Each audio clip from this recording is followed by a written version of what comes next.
Happy New Year, minions! The planet just happened to be in a certain place around the sun and facing a certain way, and yeah, the Earth doesn't care. So how long you think it's going to take before you go meh on all those resolutions you just made? So back to Joshua, I guess. So there was a man named Achan or Achan, son of Carmi, son of Zimri, yada yada, from the tribe of Judah.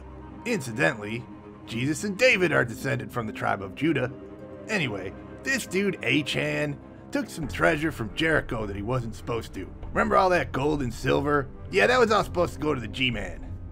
Then Joshua next sent men from Jericho to Ai, with orders to go and explore the land. And the spies told Joshua that the people of Ai would not require the whole Israelite army to defeat them, merely 2,000 or 3,000 men. So Joshua sent 3,000 men to take the people of Ai. But because foul Achan had taken the accursed thing, the 3,000 Israelites were defeated by the men of Ai, and 36 Israelites were killed. So Joshua tore his clothes and fell face down before the ark, which was a direct Wi-Fi to the G-Man, I guess. And then they all sprinkled dust on their heads. Can somebody say sprinkle, sprinkle? Get out of here, Looney Tunes, you're dead now. Shut up, Satan. Why, God, if only you had never allowed us to cross the Jordan River. Why did you bring your people here just to be destroyed by the people of Ai?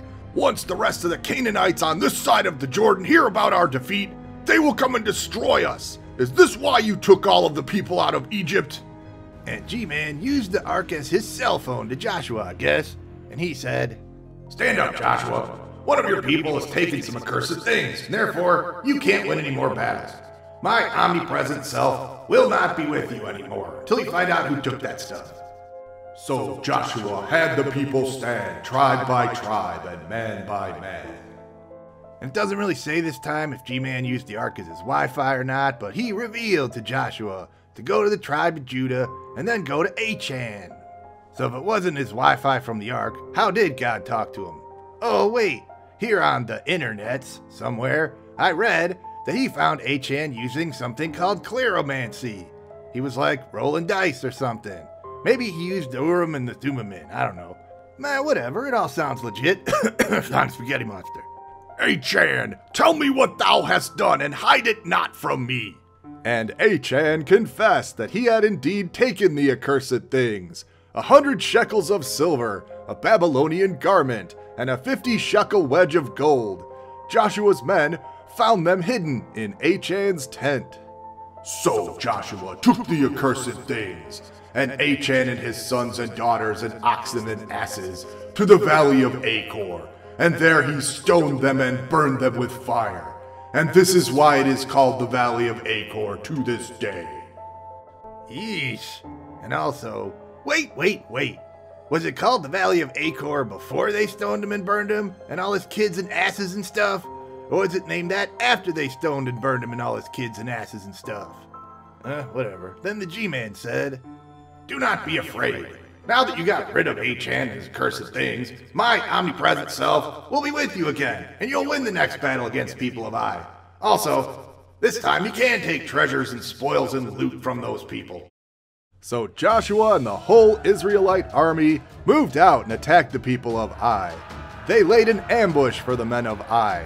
They tricked the people of Ai into thinking they were running away again, and then they sprung their ambush. Joshua had about 5,000 men waiting in ambush for the people of Ai. The foolish king of Ai sent his soldiers to meet the Israelites in battle, and did not know about the ambush waiting for him. Joshua and the main army allowed themselves to be driven back, and the people of Ai followed.